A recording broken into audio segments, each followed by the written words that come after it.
Gente, nós vamos falar sobre interações intermoleculares.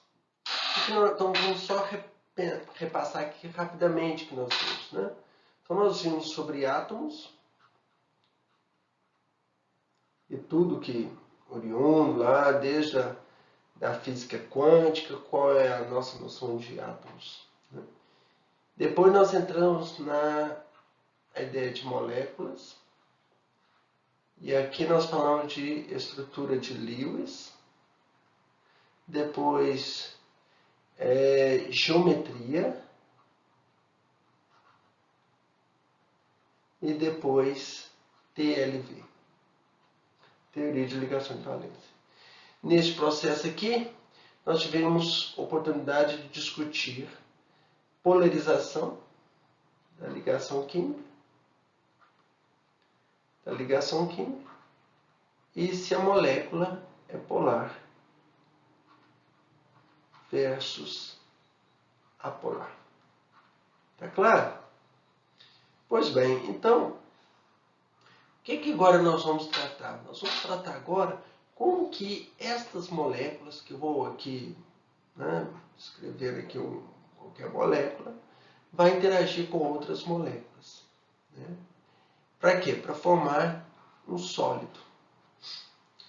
De uma certa forma, nós já discutimos isso. Quando nós falamos de compostos de sólidos iônicos, nós tratamos disso. Só que lá nos sólidos iônicos, nós tratamos de íons sim interagindo. Por exemplo, mais, menos, ou carga 2 mais com menos, enfim. Exemplos disso, nós tratamos do CaCl2, do NaCl e assim por diante. Então, esse aqui, compostos iônicos, nós tratamos. Nós tratamos também de moléculas, né? Então, nós vimos lá as nossas moléculas com propriedades, né? Trigonal plana, octaédrica e assim por diante. Então, nós falamos das ligações covalentes, né?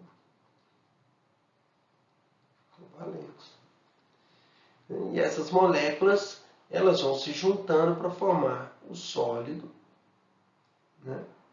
Então, elas vão se juntando e vai formar o sólido. Por exemplo, na nossa vida dia a dia, nós podemos ver o açúcar.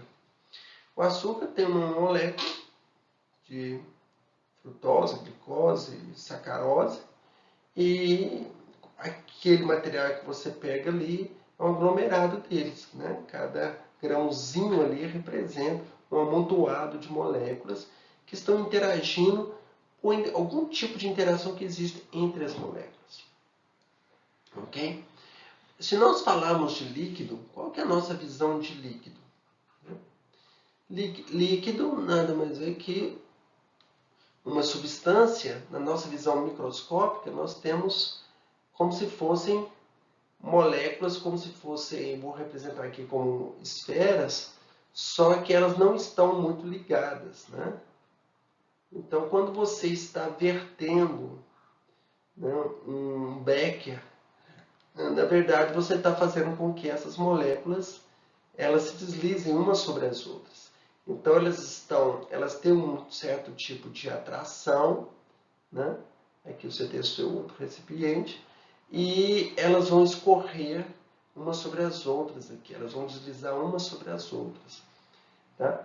E no gás, o que a gente imagina é que as moléculas estão tão distantes uma das outras que esse tipo de interação aqui, né, a tipo de interação não é sentido, não existe, né? Não existe. Essa seria a ideia do gás ideal, né? E toda vez que uma partícula encontra com a outra, o choque é elástico, ou significa que não existe nenhum tipo de interação entre eles. Então, quando eles batem, eles simplesmente você tem a conservação de momento. Então, com a velocidade com que eles um colide com o outro, eles vão retornar com a mesma velocidade, tá? Então, esta é a nossa visão de líquido, sólido e gás. Sendo que sólido nós vamos ter a oportunidade de discutir que tem vários tipos de sólidos. Mas o que nós estamos aqui então interessados nesse processo é entender como que essas partículas, né, chamadas moléculas ou átomos em estudo, elas interagem uma com as outras. Então, algum tipo de interação nós já aprendemos. Mas vamos supor que eu tenho aqui água. Vamos entender aqui um pouco, só para nós entendermos como que nós vamos lidar com isso. Se eu pego um copo de água, né? Está aqui no meu copo de água, meio cheio. E se eu pego uma lupa aqui, ó, e amplio, para ver o que está acontecendo, o que eu vou ver são... E se eu congelar, né, como se fosse uma fotografia, e eu for ampliando essa fotografia, se eu tivesse condições de ver, eu ia ver alguma coisa assim. Né? Ou seja, no primeiro momento eu vejo a água contínua, né? É um líquido que a gente nada, né? Brinca. Mas se eu fosse ampliando, eu ia começar a ver grupos onde que você vai ver oxigênio, hidrogênio fortemente ligados e outros que estão apenas fracamente ligados, oxigênio, hidrogênio, né? Depois fortemente ligados e assim por diante. Nós íamos ter isso. Mas o que ia acontecer alguns picosegundos, 10 a menos 12 segundos mais tarde?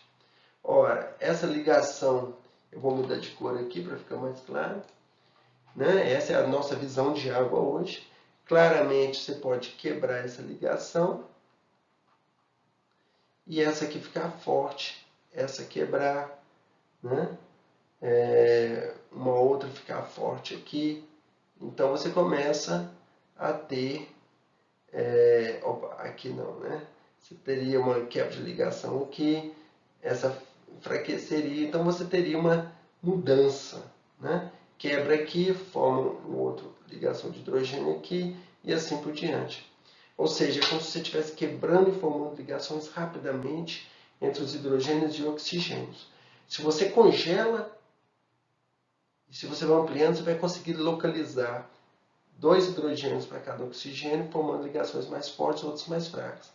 Mas alguns milésimos, ou microsegundos, ou muito menos que microsegundo, 10 a menos 12 segundos, 10 a menos 9 segundos mais tarde, você já vai ver quebras de ligações e outras sendo formadas. Né?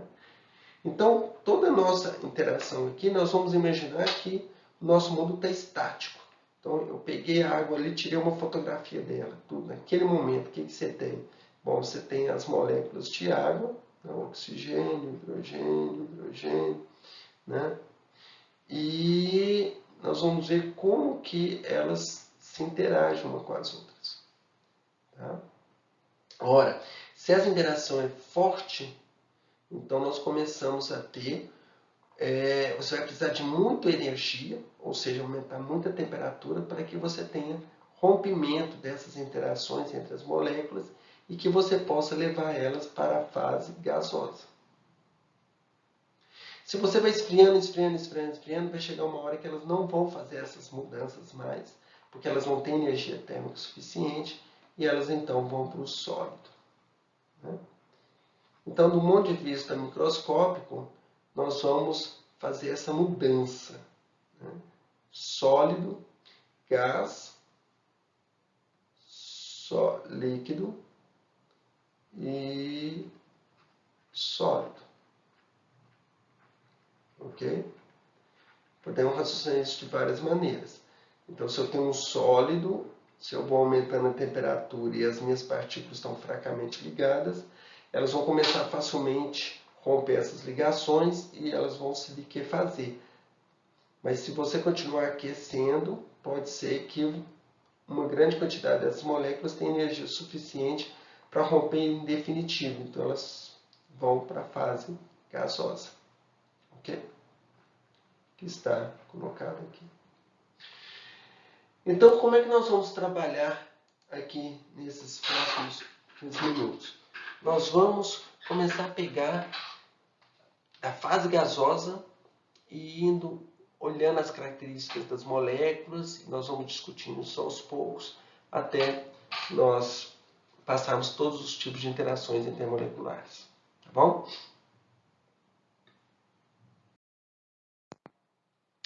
Bom, um exemplo que nós queremos dar, e nós vamos dar aqui inicialmente, eu gostaria de começar falando aqui deste gráfico, do lado de cá, do lado esquerdo. O que é isso aqui? Aqui é pressão. Isso aqui é fator de compressão. O que é esse fator de compressão? É o seguinte, nós sabemos dos gases ideais, gás ideal, e por ser ideal, a gente nunca usa isso, na verdade, né, numa empresa, numa refinaria, é PV igual a RT. Aqui o V barra significa que é V sobre o número de moles, né, porque é PV igual a nRT. Eu dividi o volume pelo número de moles, então é o volume por mol. Bom, se eu agora pegar isso aqui e vir para um gás real, eu posso fazer o seguinte: quão próximo é o meu gás de um gás ideal? Ora, quando o PV for igual a RT. Né? Então, eu vou chamar isso aqui de Z. Se o Z for menor do que 1, né? Então a gente vê aqui que o RT é maior do que o PV. Casos como esses aqui. Né? Eteno, metano. Que geralmente está relacionado com uma repulsão maior. Tá? E se eu coloco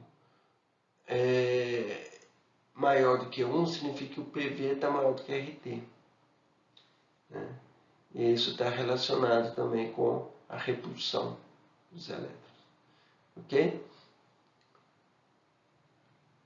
Então, o que nós vimos por aqui? Nós vimos que o hidrogênio, olha, até a pressão muito baixa, né? Porque gás ideal geralmente só funciona quando a pressão é muito baixa e a temperatura é muito alta. Porque em temperatura muito alta, a energia cinética é tão alta que mesmo que as partículas tenham algum tipo de interação, elas vão ser muito fracas. E a pressão baixa, é claro, pressão baixa, as partículas no gás estão muito longe uma das outras. Então observa que para todos esses casos aqui, em regiões muito baixas de temperatura, o hidrogênio até funciona como um gás ideal aqui durante um certo tempo. Mas para os outros, de um modo geral, nós vamos ver que o metano no início ele tem algum tipo de interação, depois se você aumentar muito a pressão, a repulsão dele é maior do que você espera no gás ideal. Né? E assim por diante, o metano, o eteno. O hidrogênio já é repulsivo desde o início, ele não tem nenhuma atração. A amônia, aqui, ele começa e depois ele vem aqui para baixo. Ele se vê que é fácil, rapidinho, né? Então ele vira muito atrativo. Tá? Se você começa a pegar aqui, por exemplo, o ponto de ebulição, o que é ponto de ebulição? É a temperatura em que a energia cinética das moléculas é suficiente para conseguir vencer a atração que existe entre as moléculas num líquido. Então, se eu pego a água, isso é 100 graus Celsius. O HF já é um pouco mais baixo, amônia, CH4 lá é bem baixo. Agora, se eu vou descer na tabela periódica, né? Então, dentro da tabela periódica você tem carbono, silício, germânio e arsênio. Quanto mais eu vou descer na tabela, observa que a temperatura de ebulição, né? O equivalente ao CH4, SiH4, que é o silano, e assim por diante, você vai vendo um aumento da temperatura. Olha aqui, pH3, esse aqui é o arsênio, né? Antimônio, o HI, HBr, HCl, HF está aqui em cima. Quando você pegar a água, a temperatura é maior. Mas quando você vai para o H2S, vai lá embaixo. E depois volta a subir aqui devagarzinho. Então a gente nota claramente que você tem aqui, olha, uma região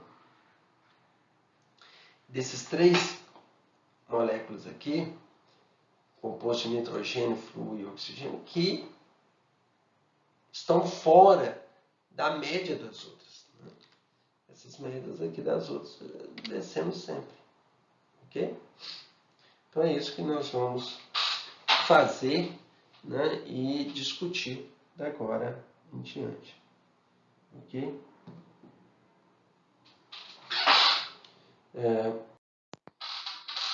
Observe essa tabela com atenção, ela está lá no Moodle, vocês podem buscar lá para vocês verem. Olha aqui nós temos o que?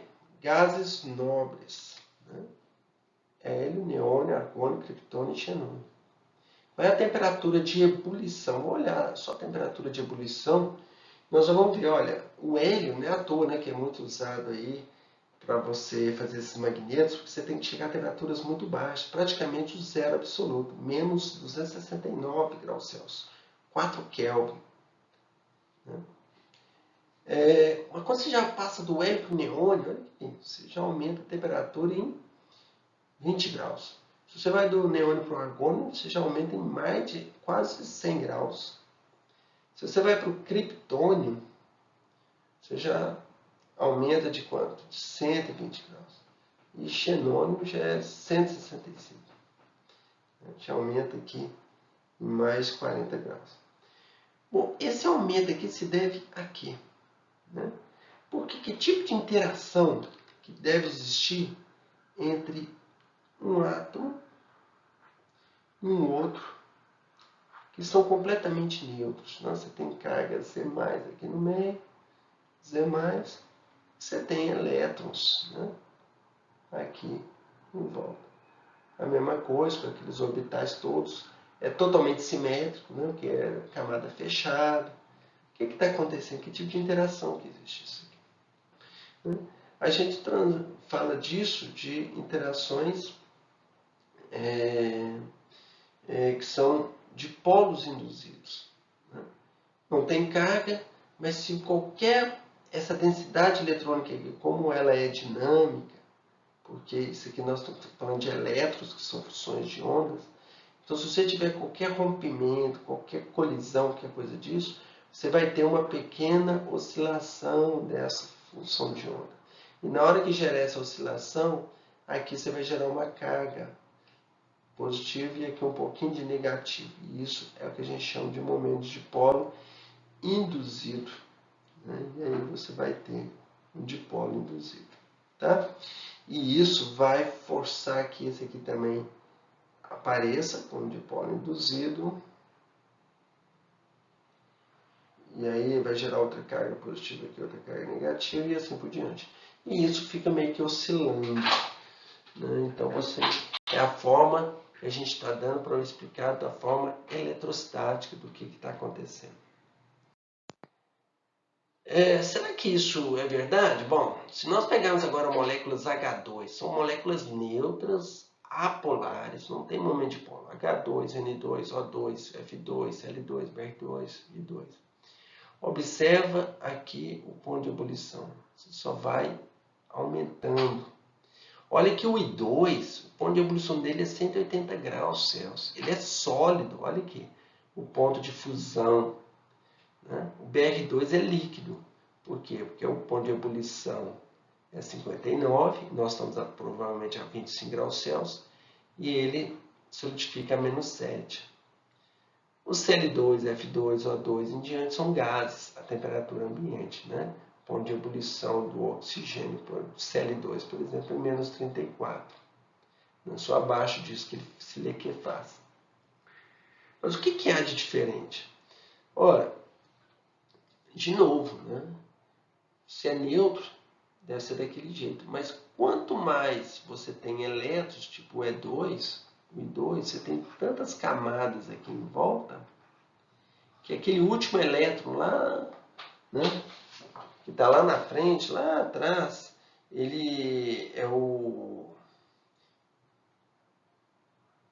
5s, 5p6, né, está lá em cima. Ele é facilmente polarizável, né? Ou seja, isso aqui, olha, a deformar essa densidade é muito mais fácil. Uma forma da gente olhar isso, que as pessoas usam muito, é a massa molecular. Eu não gosto muito. Tá? Eu preferiria olhar o número atômico, por exemplo. Mas, de um modo geral, quanto maior a massa, maior vai ser a temperatura de ebulição e de fusão. A mesma coisa valeria para o número atômico, só que o número atômico é só de um dos átomos, né? Então, como é que se olha isso? Então, a massa atômica já te dá uma ideia da quantidade de elétrons que tem o sistema. Com, né, mais massa ele tem, mais elétrons, mais prótons ele vai ter. Né? Claro que numa estrutura molecular. Bom, vamos ver se a gente tem exemplos. Veja, olha o caso das moléculas orgânicas, dos alcanos. Então, nós temos aqui o CH4 totalmente apolar. Mas se você vai para um C2H6, você já aumenta a temperatura de ebulição. C3H8, C4H10. Olha a massa molecular. Observa que até aqui, ó, vamos nos concentrarmos somente até aqui, vocês vão ver que, né, até a temperatura aqui, ó, ΔH de vaporização, o que é isso? É a energia necessária para você levar 1 kJ de mol da fase líquida para a fase vapor desses sólidos. Olha aqui a energia, como é que ela vai aumentando. Né? Corresponde à temperatura de ebulição, né, que vai aumentando rapidamente. Isso tem a ver também com a massa molar. Até os 72, olha aqui. Tanto faz qualquer um desses dois. Né? Então aqui estão os desenhos das moléculas, se vocês não lembram. Mas tem um caso a mais que nós queremos olhar, é o pentano. Todos os dois é C5H12, mas um é o pentano, que é esse aqui. Ele é linear, tá vendo? E o outro, que também é C5H12, só que está na forma mais esférica. Tem esse carbono que se liga a 4 outros carbonos, e depois você tem o CH3 aqui. O que acontece com essa estrutura? A estrutura ela é muito esférica. Se nós olharmos pela massa, nós acharemos que eles teriam a mesma ponto de ebulição, mas não tem. Esse aqui é líquido, a temperatura ambiente. Esse aqui é gás, a temperatura ambiente. O que está acontecendo? Qual é a diferença? Ora, esse 2-dimetilpropano, ele é mais próximo de uma esfera. Então, na hora que você interage essa esfera com outra esfera, qual que é a superfície de contato? É um ponto. Agora, o N-petano, você tem, ele é mais próximo de um paralelepípedo. Então, na hora que ele se torna líquido, qual é a superfície de contato dele? É um plano, uma superfície. Né? Então, isso tudo aqui é uma superfície de contato. E isso vai fazer esse papel importante de que esta temperatura seja muito maior. Por quê? Porque o contato também vai ser importante, por causa do momento de dipolo da molécula. Ah, mas isso aqui não tem dipolo, então é um dipolo induzido. Né? Então, dadas essas características, depois eu vou pedir para vocês pegarem lá no muro esses slides e darem uma olhada, né, raciocinar, vão ver que o que nós estamos falando é de um tipo de interação que é aproximadamente descrita desta forma. Né? Você tem a sua molécula que é totalmente apolar, né? Atrações momentâneas entre esses núcleos e elétrons podem gerar um pequeno momento de dipolo, né, dessas moléculas, como nós estamos vendo aqui. Né? Isso vai fazer com que essas moléculas então se rearranjem num formato que vai aumentar a sua interação e isso fica oscilando. Então, quando isso acontece, é o que a gente chama de... Essa é uma abordagem eletrostática. Né? E o que é importante sinalizar aqui? Observa que ela vai depender da polarizabilidade e da distância aqui elevada ao cubo. Então, isso é importante porque o que acontece quando você pega um material, uma cera, né, que é um pouco isso. Quando você coloca na sua mão, ele derrete. Por quê? Porque se você aquecer um pouquinho e as vibrações dessas moléculas fazer com que a distância entre as duas, vamos supor, dobre de tamanho, só para ficar mais fácil, essa energia de London vai diminuir de 2 elevado à sexta potência. Né? Então é 2 vezes 2, 4, vezes 2, 8, 16, 32, 64 vezes. Então ela diminui de 64 vezes. Então se ela tem lá 60 kJ por mol, se você dobra de distância, a interação dela agora passa de 60 para alguma coisa como 0,1 ou 1 kJ por mol. Tá? Então a diferença é grande demais. Então isso é que impõe que a gente fala que essas interações são fracas. Né? É nesse sentido. Tá bom? E elas são chamadas também de forças de Van der Waals ou forças de dispersão. Pois bem, qual outra interação que nós temos? Nós temos também a interação do tipo de dipolo induzido. Então, se eu falo da solubilidade de gases em água, os gases apolares, H2, N2, O2, Cl2. E a água? A água tem um momento de dipolo. Né? Nós vimos lá na geometria, né, que a água tem lá seu momento de dipolo, né, permanente. Aqui é um Mi aqui. Permanente, diferente de zero. Então, você tem aqui uma situação de uma solubilidade de um gás que é apolar em um líquido que é polar. E olha a solubilidade dele, vai aumentando. Né? Assim que você vai aumentando a massa molar, você vai aumentando a solubilidade dele. Ok? Atenção, quando te dá um salto tão grande assim, você tem que desconfiar. O que está acontecendo? Houve um erro experimental? Não. Nós sabemos que Cl2 em água, né, você tem uma reação química, tá? E você forma aí ClO, HClO e assim por diante, que vai aumentar naturalmente a solubilidade desse gás em água. Tá? Mas a gente nota claramente que aumenta a solubilidade em função da massa molar.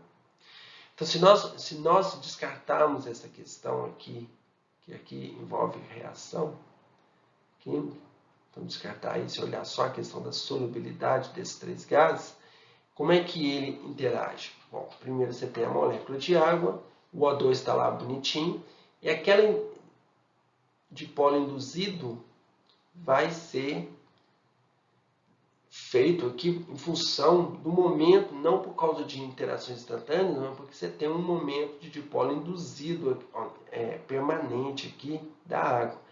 E ele gera esse momento de dipolo, né? Aqui é positivo, aqui é negativo, de tal forma que ele deforma isso e faz com que você gere, então, um momento de dipolo aqui. E isso vai facilitar a interação do O2 com a água e ele vai ser mais solúvel. O que está em jogo? O momento de dipolo da água, que está aqui, né? E o alfa, que é a polarizabilidade. O que é essa polarizabilidade? Ela está relacionada no momento de dipolo induzido, o campo elétrico gerado pelo momento de dipolo da água, vezes, ou qualquer outro campo elétrico, vezes a polarizabilidade da molécula. Então, essa polarizabilidade está relacionada com a capacidade, né, da densidade eletrônica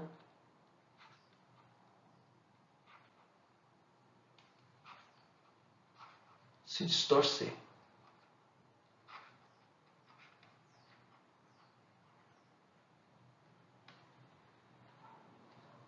Ok? Então, observa que essa interação é mais forte, porque ela é alfa1, Mi2 sobre R4. R4, se você dobrar a distância de ligação, 2 vezes 2, 4, vezes 2, 8, vezes 2, 16. Agora ela só diminui da ordem de 16 vezes se você dobrar essa distância entre esses dois itens aqui, esses dois sistemas. E isso você pode pensar em vários outros sistemas, né? Nós vamos passar ali. Então, nós podemos passar uma lista depois de exercícios para mostrar para vocês, né? Fazendo uns exercícios aí. Ponto de fusão e ebulição de diferentes compostos. Então, nós temos aqui, né, esses compostos aqui é diferente, né? Diferentes compostos orgânicos. O que tem de diferente aqui? Bom, primeiro molécula aqui que nós temos o CH4. Mas o outro já é o C, Cl e aqui é H. E depois ele vai substituindo cada um dos hidrogênios por Cl. Então você uma molécula, né, eu vou até desenhar, botando aqui, ó, Mi igual a 0, né? E depois você vai aqui aumentando. Você aumenta o momento de polo, depois aqui você aumenta mais, aqui você começa a diminuir, não, ó, aumenta, cria um momento de polo, troca 2 aumenta, troca 3, o F aqui pode ser semelhante a Cl, então é como se estivesse diminuindo o momento de polo, né? E assim por diante. Pois bem, que tipo de interação que existe entre o CH4 e outro CH4? Ó, é o do tipo de polo induzido, né? Então vamos falar aqui, ó, interações. Que tipo de interações intermoleculares nós temos? Bom, toda molécula, gente, tem o quê? Dipolo induzido, dipolo induzido. Todas. Tá? Agora, suponhamos que essa molécula aqui do CCH3Cl, ela tem um momento de polo Mi. Mas quando ela se aproximar de outra molécula, CH3Cl, o que vai acontecer? Esse Mi1 ele vai ser igual a Mi1 final, né? Ou no solvente, vai ser igual a esse Mi1 aqui dele, quando ele estava sozinho, mais o campo elétrico gerado pelas outras moléculas vezes o alfa, polarizabilidade dele. Então, a gente tem um momento de polo permanente, mais um momento de polo induzido. Mi induzido. Ok? Por que eu estou chamando a atenção disso? Porque o momento de polo da água na fase gasosa é diferente do momento de polo da água na fase líquida. Por que isso? Porque ele induz o momento de polo, né? Então, em função da polarizabilidade. Então, mesmo essas moléculas aqui, o que nós vemos? Duas coisas que é importante. Quando essa temperatura ele coloca o momento de dipolo aqui, você agora vai ter uma interação do tipo dipolo-dipolo. E esse momento de dipolo, claro, aumenta muito a temperatura de ebulição. Olha aqui, de 161 abaixo de 0 para menos 24. Quando você coloca 2Cl, ele já fica positivo, ou seja, ele já é líquido a temperatura ambiente. Mas quando você coloca mais outro fluxo, você diminui o momento de polo, aí a temperatura já cai novamente. Olha, se você troca um Cl para um Br, você fala assim, o momento de polo deve ser igual, né? Ou semelhante daqui para cá. Deve ser. Mas por que a temperatura aumenta tanto? Porque o momento de polo induzido nessa molécula é muito menor do que nessa. Por quê? Porque a polarizabilidade desse aqui, olha, o Br não tem uma massa maior, ele não está mais embaixo na tabela periódica, então ele é mais induzido, né? Então, por isso que aumenta. Então, vamos lá, vamos pegar aqui, olha, só para nós deixarmos claros, mudando de cor aqui para ficar mais fácil. Então, se eu pegar esse e esse, são moléculas idênticas. Menos 97 menos 93, menos 64. Isso ponto de fusão. E ponto de ebulição? Menos 24, 4,5, 42. Já é um sólido, já é um líquido. Assim nós podemos fazer também. Se nós pegarmos lá o outro, né? O CH2Cl2, CH2Cl2, CH2Br2 e CH2I2. Deve seguir a mesma ideia, né? Eu tenho aqui 180 graus, eu tenho 98, eu tenho 14. Né? Então, o que está mudando aí? O momento de polo deve ser semelhante, mas a polarizabilidade da molécula é muito maior para quando você tem elementos mais baixos na tabela, ou seja, a massa molecular é maior. Tá certo? Como é que nós enxergamos isso? Né?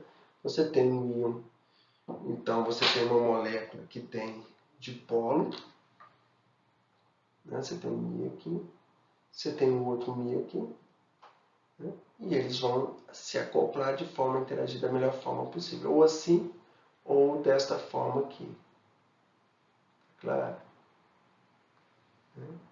Então, se eu tenho uma molécula de ar, né, e com outra molécula, sei lá, qualquer molécula que seja polar, como é que elas vão se interagir? Elas vão se interagir mais ou menos desta forma. Né?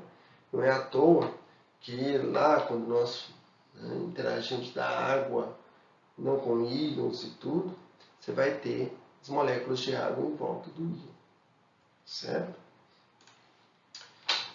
Então, observa como é que a gente vai distinguir isso. Bom, nós temos aqui, então, o Mi, que é uma grandeza vetorial, outro Mi da outra molécula, dividido por R3. Então, agora já ficou mais forte ainda. Quando você dobra essa distância aqui, você diminui apenas de 2,4 vezes 2,8, de 8 vezes, não de 64 vezes, como da dispersão. Bom, por fim, nós temos a interação do tipo íon dipolo.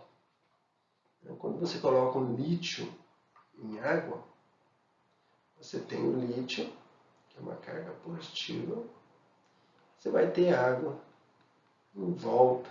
Né? E esse tipo de interação é o que a gente chama de interação íon dipolo.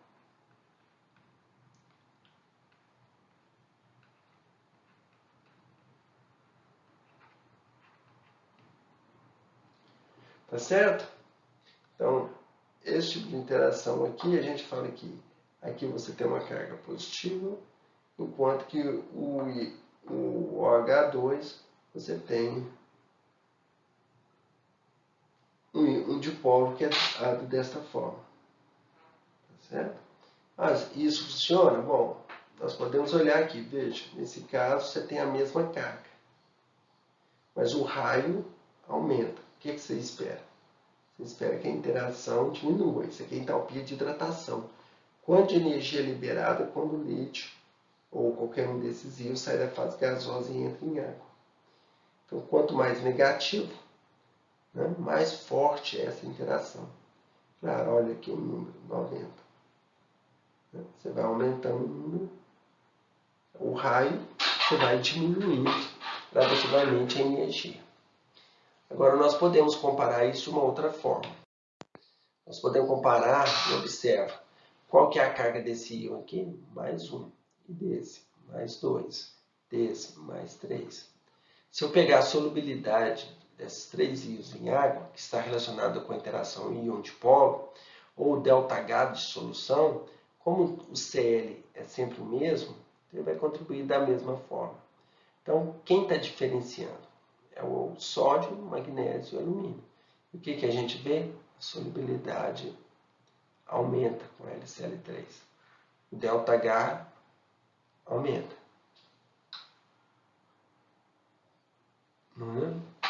Isso implica que a interação alumínio mais 3 com a água é maior do que com o Mg mais 2, que é maior do que com o Na mais 1. Então, como é que nós vimos essa interação? Aqui é só para mostrar um pouco do desenho, né, como é que seria essa interação. E basicamente é isso aqui, né? Nós vamos ver a carga do íon, o momento de dipolo da água, ou de quem que seja, do solvente que for, dividido por R ao quadrado. Então agora, a interação é muito mais forte. É um íon que é permanente, íon. O dipolo permanente. É claro que você ainda tem um dipolo aqui induzido, né? Então é a somatória dos dois. Mas de tal forma que o produto disso aqui é dividido por R ao quadrado. Se essa distância dobra, essa energia diminui, né? Ela decresce da ordem de 1/4. Né? É dividido por 4 vezes. E por fim, nós temos dois tipos de interações que você conhece, né? Um deles é a ligação de hidrogênio, e aí nós vamos fazer uma diferença entre ligação de hidrogênio e ponte de hidrogênio. Ponte de hidrogênio, eu vou só mostrar um caso para vocês. É isso aqui. Isso é ponte de hidrogênio. Tá? Ou seja, o hidrogênio ele realmente faz ponte. Ele está ligado quimicamente, igualmente, dos dois lados, de um bolo e do outro. Então, essas ligações aqui ó, são indistinguíveis, né? Elas são equivalentes. Isso tudo aqui é uma ligação química em que o hidrogênio faz pontes entre os dois átomos de boro. Nesse caso aqui, nós vamos explicar este fenômeno aqui por um processo eletrostático. Então, quando você tem oxigênio ligado ao hidrogênio, não importa se é água ou se não é, então vou botar um R. Você tem uma carga negativa aqui e uma carga positiva. Então, você gerou um momento de dipolo, né? Claramente aqui. Quando você se aproxima de uma outra molécula, você tem uma carga negativa aqui e uma carga positiva aqui. Então, você tem, de novo, né, uma interação desse tipo. Então, elas vão, de alguma forma, estarem acopladas, e isso se deve a uma interação do tipo eletrostático. Né? Esse ângulo aqui ele chega próximo de 180 graus. Por quê? Por ser uma interação eletrostática. Se fosse covalente, talvez não fosse. Outra coisa, essa distância, ela permanece uma distância típica de ligação de ligação química covalente, 0,9 anos aproximadamente, mas essa aqui pode variar aí até 2 anos aproximadamente, 1,8, 2, ok? Então, de forma que essa é a diferença. Pois bem, e faz completamente a diferença, porque ela é forte, né? Aqui estão casos, né, de ligações de hidrogênio, então nós vemos aqui essas interação, por isso os dois de momento de polo. Aqui da água, por exemplo, podemos fazer. Lembrando que como do jeito que foi desenhado, esses hidrogênios estão aqui desta forma, a água, então você tem dois pares, né? Lembrando que é um tetraedro, então você tem dois pares de elétrons aqui, outros dois aqui, e eles que interagem com o hidrogênio. Não temos essa questão aqui de, né, tentar visualizar tridimensionalmente. Tá bom? E esses valores são da ordem de 20 kJ por mol. Olha, a ligação de hidrogênio é muito forte. Né? Só para vocês terem uma ideia, recursos de engenharia, por exemplo, em países frios como a Rússia, um prédio estava caindo, o que eles fizeram? Eles colocaram água ali debaixo e a água, ao congelar, ela expandiu e levantou o prédio. Né? Por que isso? Mas levantou para como? Com ligações de hidrogênio. Né? É claro que a quantidade é muito grande, mas é isso. Né? Então, não subestime, né, essa ligação de hidrogênio. Então, para concluir, nós podemos fechar, né, esse nosso estudo de forças intermoleculares nesses momentos de polos aqui. Então, a gente vai ter O dipolo induzido que está em todos os materiais e depende da polarizabilidade, né? E ele vai depender de quem? Da polarizabilidade das moléculas sobre R6. O outro que é o dipolo induzido, então você vai ter um que você depende do dipolo e o outro que você depende da polarizabilidade, só é dipolo induzido. E esse é R4. Você tem dipolo, então esse já é dipolo permanente, 1, 2, dividido por R ao cubo. Você tem ligações de hidrogênio, que praticamente só acontece com esses três. Tá? Você tem este que vai depender da carga do íon vezes o dipolo permanente, né? Que aqui é da ordem de R ao quadrado. Você tem os dois aqui, esses dois aqui, quando é íon-íon, é a carga de um vezes a carga do outro, dividido por R. Né? E a ligação de hidrogênio aqui também, e nós temos um outro que ficou faltando aqui, né, que a gente tem que abrir aqui, que é aquele do dipolo da carga vezes dipolo induzido. Né? Que aí esse é do R ao cubo. Ok?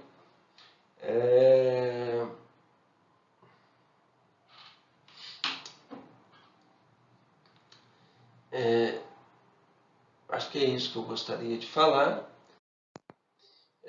Aqui estão essas curvas para vocês terem uma ideia. Né? Então, se você tem uma certa distância, aqui, se você dobra para uma distância 2, né? Você vai ver que se a sua energia é dessa ordem, aqui é o zero. Né? Opa, aqui é o zero. Desculpa, aqui tinha que ficar reto. Assim, né? Aqui é o zero. Tá certo? Então, tudo vai para zero. Quando o R vai para infinito, isso aqui vai para zero. Você vê que se você mudar aqui, ó, né? 1 sobre R6, você dobrou de tamanho, ele vai diminuir muito. Tá? Se você vai de R ao cubo, você vê que você já diminui menos. Né? Quando é 1 sobre R, já é praticamente nada. Você já tem que aumentar muito essa distância e você ainda vai estar sentindo a interação deles. Tá, ok? Então isso é basicamente, eu vou pedir para vocês fazerem os exercícios e tirar as dúvidas em sala de aula.